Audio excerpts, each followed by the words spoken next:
When I met my current husband, James, I truly believed I had found my second chance at happiness. Losing my first husband, Mark, was the hardest thing I've ever gone through. He wasn't just my husband, he was my high school sweetheart, my best friend, and the person I thought I'd grow old with. But all of it came crashing down 3 years ago when he died in a car accident. It was sudden, brutal, and completely life-changing. Losing him felt like losing a piece of myself that I could never get back. For months, I was barely functioning. I had to quit my job for a while and move in with my sister because I just couldn't manage on my own. Over time, and with the help of grief counseling, I slowly started to rebuild my life. It wasn't easy. And honestly, there were days when I didn't even want to try. But I had to. I couldn't let the pain swallow me whole. Little by little, I started picking up the pieces. I got a new job, reconnected with friends, and eventually moved into a small apartment of my own. I still missed Mark every single day, but I was learning how to live without him. That's when I met James. He came into my life when I least expected it, and for the first time in years, I felt a glimmer of hope. James was kind, patient, and seemed to understand what I had been through without making me feel like I had to apologize for it. He didn't shy away when I mentioned Mark. In fact, he encouraged me to talk about him when I needed to. It felt like such a relief to be with someone who didn't see my past as baggage, but as a part of who I was. James had a teenage stepdaughter, Beth, from his previous marriage. I knew from the beginning that being in a relationship with James meant stepping into the role of a stepmother, which was something I wasn't entirely sure I was ready for. Beth was standoffish from the start, but I chalked it up to normal teenage behavior. I figured it couldn't be easy for her to have her dad start a new relationship after his divorce. I tried my best to be patient with her, giving her space while also trying to build a connection. I'd invite her to watch movies with us, ask her about school, and even help James plan little family outings so we could all spend time together. Sometimes she'd join in, but more often than not, she'd roll her eyes and retreat to her room. I didn't take it personally, though. I thought that with time, things would get better. James and I got married after dating for 2 years. The wedding was small and intimate, with just close family and friends. I was so excited to start this new chapter of my life. For the first time in years, I felt like I had a future to look forward to again. Of course, Mark was still a part of me, and I'll admit that I kept a few of his things. Nothing big, just some personal mementos. A photo album filled with memories of our life together, a couple of his favorite books that he'd read over and over, and a watch he had given me on one of our anniversaries. These items weren't out on display for everyone to see. They were tucked away in a drawer in my office, a private place, where I could keep those memories safe.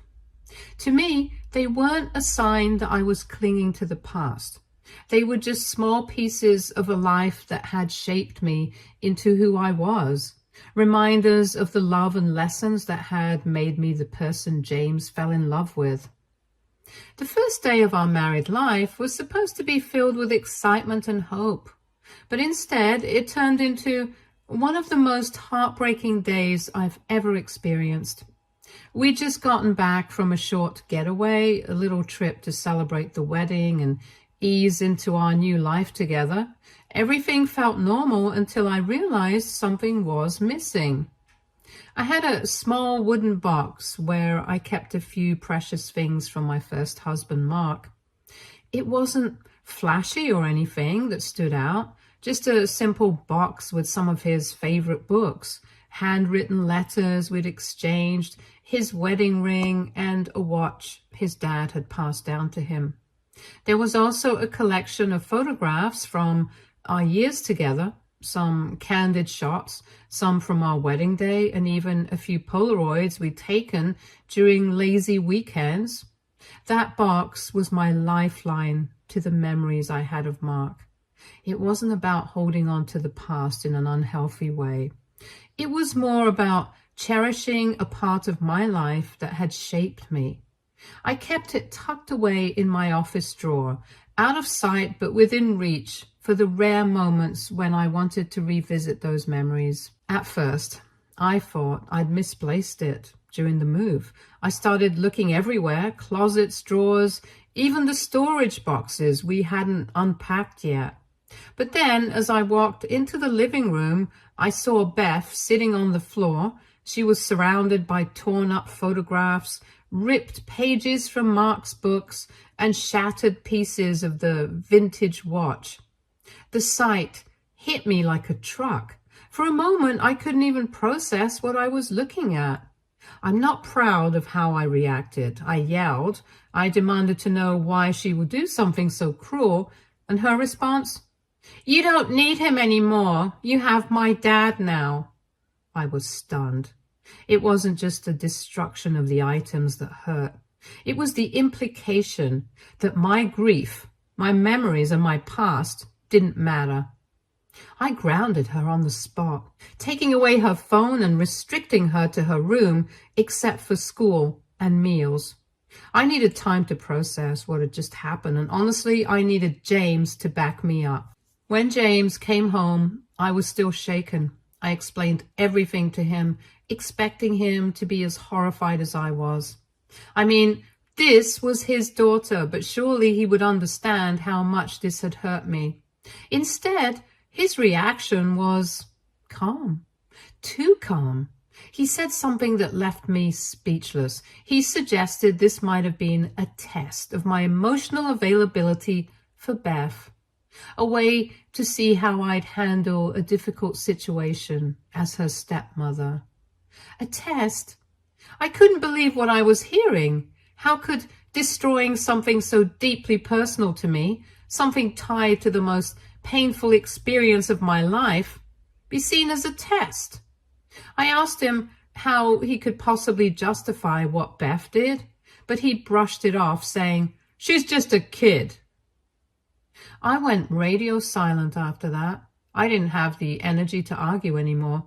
I honestly thought James would come to his senses and apologize, but that didn't happen. And then I received the annulment papers. According to James, my reaction to Beth's actions proved I wasn't over my past. He claimed I wasn't ready to be a stepmother or fully commit to our family. I stared at the papers in disbelief. Less than a week into our marriage, and this was where we were? I don't know how the situation escalated so much. Am I in the wrong here? Should I have let the situation go instead of grounding Beth? Was it unreasonable for me to expect James to support me in this? Part of me feels like I failed as a stepmother, but another part wonders if this marriage was doomed from the start. How could I have handled this differently? Or was I set up to fail all along? Update 1. Whoa, guys, I really didn't expect this many responses to my post. First of all, thank you to everyone who took the time to share your thoughts. I've spent hours reading through all the comments, and I'll admit that they've been a mix of comforting, eye-opening, and, well, a little harsh at times. Some of you were very kind and understanding, while others outright told me that I'm at fault for keeping my deceased husband's things and that I need to move on. I've been trying to process everything, and I thought I'd give an update while addressing some of the main points people brought up. To those who think it's my fault for holding on to Mark's belongings, I do understand where you're coming from. Grief is personal, and maybe from the outside, it looks like I'm clinging to the past. But for me, it's not that simple. Mark was my everything for so many years. He was my rock, the person who saw me at my worst and loved me through it. There was a time when I got into a life-threatening car accident ironically similar to the one that took his life, and he was the only one who stayed by my side through my long recovery. He missed work to care for me, slept in a chair by my hospital bed, and learned how to cook so he could help me at home. Those memories aren't just sentimental, they're part of who I am. I can't just erase them, nor do I think anyone should have to. That said, I agree with the comments saying I shouldn't let my past bleed into my present. When I met James, I genuinely believed I was ready to start a new chapter. I fell in love with him for who he is, and I was prepared to dedicate my life to building a future with him and Beth. They became my family, and I took that role seriously. But James also knew from the very beginning that my past with Mark wouldn't disappear. I was upfront about my grief and the small ways I chose to honor Mark's memory. He told me he understood and accepted it. That's why this whole situation feels so unfair. It's not like I talked about Mark all the time or compared James to him. In fact, I avoided bringing Mark into conversations unless James specifically asked about my past. I thought we had an understanding, but clearly James felt differently. One thing I deeply regret is how I reacted to Beth. She's a teenager, and teenagers do impulsive things. I can see now that yelling at her wasn't the best way to handle the situation. I was overwhelmed with emotion, hurt, anger, disbelief, but that doesn't excuse my behavior. She's a child, and in hindsight, I should have taken a step back and tried to talk to her calmly. She's not the one to blame for how this situation escalated. Yes, what she did was wrong, but I'm the adult, and I could have handled it better. If I had approached her differently, maybe things wouldn't have spiraled the way they did. What's really eating at me, though, is the fact that James felt the need to test me. That's what hurts the most. I never gave him any reason to doubt my commitment to him or Beth. As I said, I almost never brought Mark up unless James initiated the conversation, and I kept Mark's things tucked away in a drawer, not out in the open for everyone to see. So why did he feel like he needed to test me? And why involve Beth in such a hurtful way? It feels manipulative and calculated, and I'm struggling to understand how someone who claimed to love me could do something like that. Was this test really about Beth? Or was it James's way of masking his own insecurities? Not much has happened since I left. I've moved out because obviously I can't stay in a house with a husband who's trying to annul our marriage. I'm staying with a close friend who's been incredibly supportive through all of this. The last few days have been a lot to handle. I'm angry, hurt, and confused. But there's also a small part of me that keeps wondering if this is all just one big misunderstanding. Maybe James and I are both reacting from a place of pain and miscommunication. Maybe this marriage could still be saved if we both put in the effort. I feel so torn. On one hand, I want to believe in the life James and I dreamed of building together. I want to think that we can move past this and come out stronger on the other side. But on the other hand, I can't ignore the red flags. I can't ignore how disrespected and unloved I feel right now. Maybe walking away is the right thing to do, even if it hurts. Some of you will probably think I'm crazy for even considering staying after everything that's happened, and honestly, I don't blame you.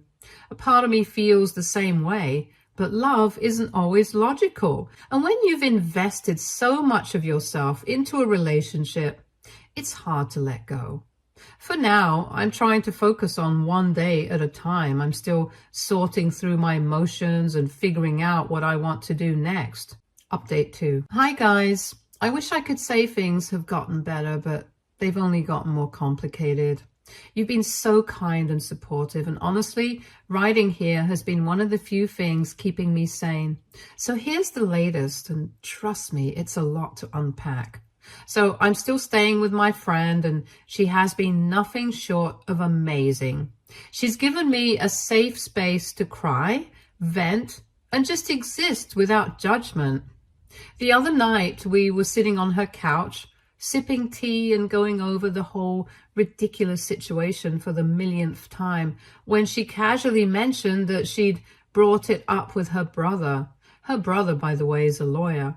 Not a family lawyer, though he works in corporate law, but he knows enough about general legal stuff to make me sit up and listen. He brought up something I hadn't even thought about. The destruction of my belongings might actually have legal consequences.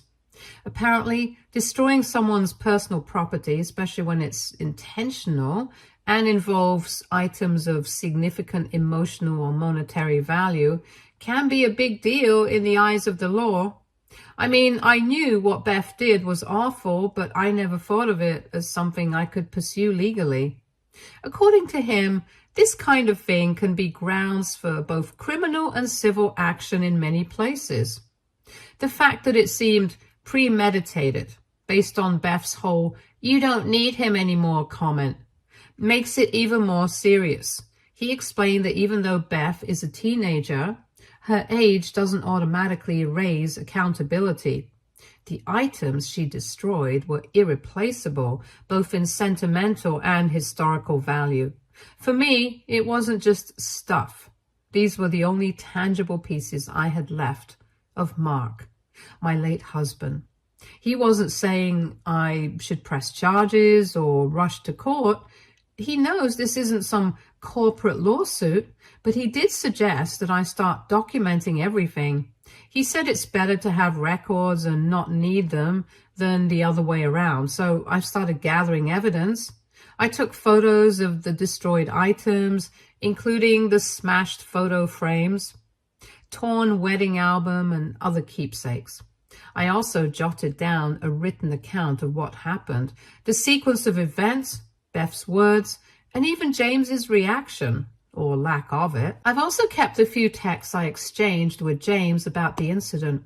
In one of them, I asked why he allowed Beth to do such a cruel thing, and his response was, "She's a kid. Kids make mistakes. You're blowing this out of proportion." It stung so much to read that. No apology, no acknowledgement of how deeply hurt I was. Just more excuses for her behavior. What's even harder is that I know this isn't just about Beth's actions. This is about James's too. He's her father, and he should have stepped up. He should have taught her that actions have consequences, and that what she did was cruel and unacceptable. Instead, he's more focused on defending her and deflecting the blame onto me. I'm not going to lie. The idea of taking legal action against Beth doesn't sit well with me. She's just a kid, and while what she did was cruel, I don't think filing charges would solve anything. I don't want to ruin her life over this, but at the same time, it's kind of comforting to know that I have options, especially since this situation has felt so out of control. It's like having a tiny bit of power back in a situation where I felt powerless for weeks. And here's the kicker. The very next day, I got a call from James, and let me tell you, he was absolutely livid. I don't even know how he found out. Maybe mutual acquaintances, maybe someone overheard something, but he knew I'd spoken to a lawyer. He didn't even give me a chance to explain before he launched into this tirade about how I was trying to turn Beth into a criminal. I was stunned. I tried to tell him that I hadn't filed anything, and I wasn't even planning to. I just wanted to understand my options. But James wasn't having it. To him, the fact that I even considered legal advice was proof that I was vengeful and, in his words, determined to destroy our family. Then he really let loose. He accused me of weaponizing my grief and making him and Beth feel like they could never measure up to Mark. That hit me like a ton of bricks. It felt like James had been holding on to these resentments for a long time. And this situation with Beth was just the excuse he needed to let it all out.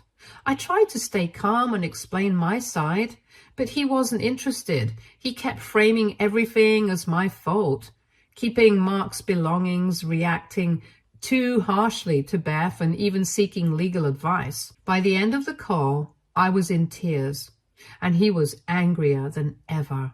He ended the conversation by threatening to push the annulment through as quickly as possible if I didn't drop what he called the legal nonsense. After he hung up, I just sat there, stunned. How did it come to this? I've been bending over backwards trying to be understanding and see things from his perspective. But it feels like he's not willing to do the same for me. Instead of working through this together, he's treating me like the enemy. It's heartbreaking because despite everything, I still love him. You don't just stop loving someone overnight, no matter how hurt you are. My friend's brother has been encouraging me to document everything. Photos of the damage, notes on the conversations, and even screenshots of messages I've received from mutual friends and family. He's also suggested mediation as a potential solution. The idea of sitting down with James and Beth in a neutral setting to try and work through this is appealing in theory, but honestly, I'm not sure James would even agree to it. Right now, he seems more interested in proving his point than in finding a way forward. To make matters even messier, I've started receiving messages from mutual friends and even some of James's family members.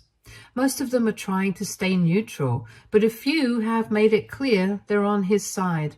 One of his sisters sent me a long message basically saying that I should have let go of Mark completely when I decided to marry James.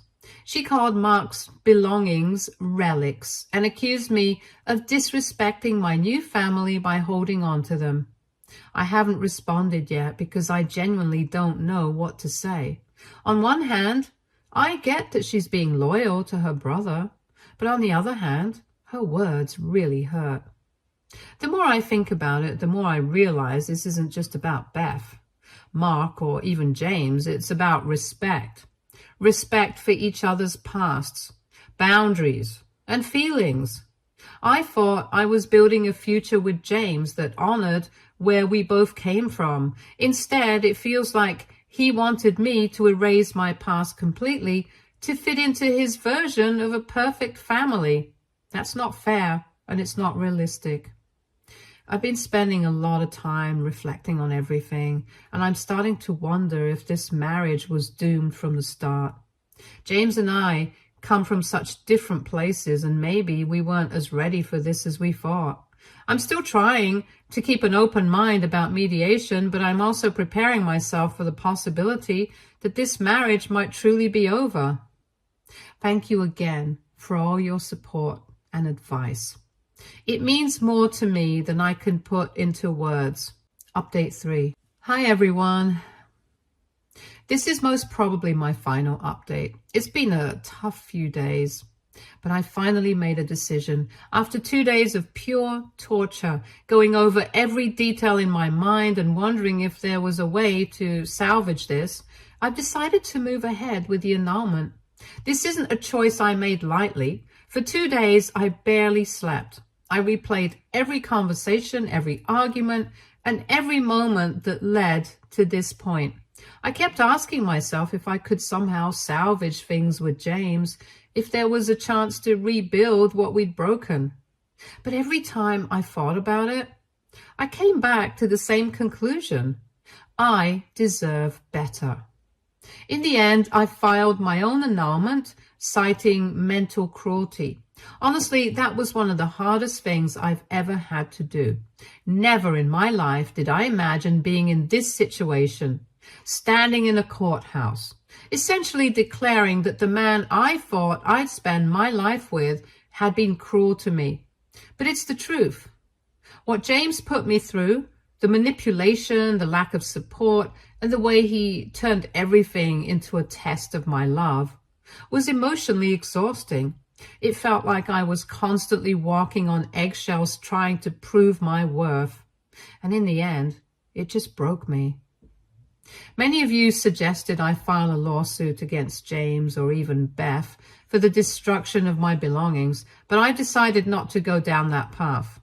Beth is just a teenager, a bratty, entitled teenager, sure, but still a kid. This mess isn't her fault. It's James's. He's the adult. He's the one who should have stepped in and set boundaries, taught his daughter empathy, and made sure our relationship was built on mutual respect. Instead, he allowed her behavior to spiral and then used it as some kind of twisted test to see if I was worthy of being part of their family. As I was going through all of this, something surprising happened. I decided to reach out to James's ex-wife, Beth's mom. I was desperate for answers, trying to make sense of why James was the way he was and if this pattern of control and manipulation was something new or deeply ingrained. I didn't know what to expect, but what she told me completely floored me. James's ex-wife shared that this wasn't the first time he'd behaved this way. According to her, this was a well-established pattern. She told me about how when Beth was very little, their marriage fell apart because of James's obsessive need for control. He monitored her every move, questioning her decisions constantly, and made her feel like she was never good enough. She said she often felt like she was being tested, like her worth as a wife and mother was constantly under scrutiny. Sound familiar? What's even worse is how their divorce played out. She told me that James fought her tooth and nail, not just for custody of Beth, but to completely cut her out of their lives. He managed to get full custody, and she wasn't even allowed regular visitation. She's barely been in Beth's life since. Hearing this broke my heart for her and for Beth. It also made me realize that this wasn't a one-time issue. This is who James is. He's a man who thrives on control and manipulation, and he's willing to hurt the people closest to him to maintain that power.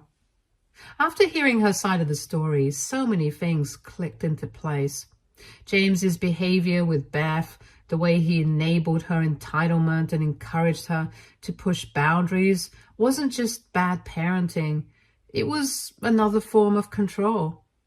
He created a dynamic where Beth felt untouchable, and anyone who challenged that was the enemy. I realized I was never going to win in that situation because the rules were rigged against me from the start. And then, just when I thought I'd heard it all, something else unexpected happened.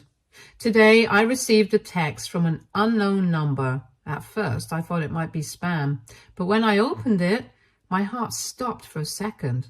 It was Beth. The text was short and simple. "I'm sorry." That's it. No explanation, no follow-up, just those 3 words. It hit me like a ton of bricks. For all the pain she caused me, Beth is still just a teenager navigating a confusing, emotionally charged situation. I don't know what prompted her to reach out, but it made me realize that she's hurting too. Maybe she regrets what she did, or maybe she's starting to see the cracks in the pedestal James put her on.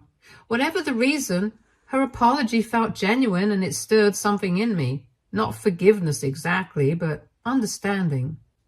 I took a deep breath and replied, "I'm sorry too, Beth. Take care of yourself."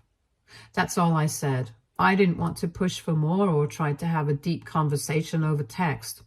I just wanted her to know that I don't hate her and that I wish her well despite everything. In a strange way, that brief exchange brought me some peace.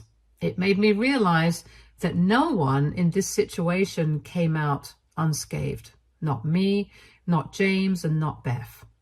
We all have our own wounds to heal, and holding on to anger won't help anyone. I can't control what happens to James or Beth moving forward, but I can choose to let go and focus on myself. I can't lie, there's a tiny part of me that feels relief. It might sound cold, but I'm glad I found out who James really is now, instead of 5 or 10 years down the line. At least I'm not deeply entangled in a life with a man who sees love as something I need to constantly prove through tests and sacrifices. That's not a partnership. That's a performance. And I'm done performing.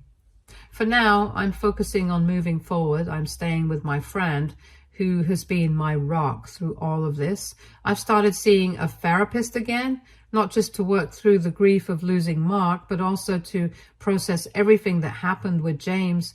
I want to make sure I go into my next chapter stronger, wiser, and more certain of what I want and deserve. I've also started journaling. It's something my therapist suggested, and it's been surprisingly helpful. Writing down my thoughts and feelings has given me a sense of clarity I haven't felt in a long time. It's helped me recognize patterns, not just in my relationships, but in myself. I've realized that I have a tendency to put others' needs above my own, to the point where I lose sight of what I want and need. That's something I'm working on changing.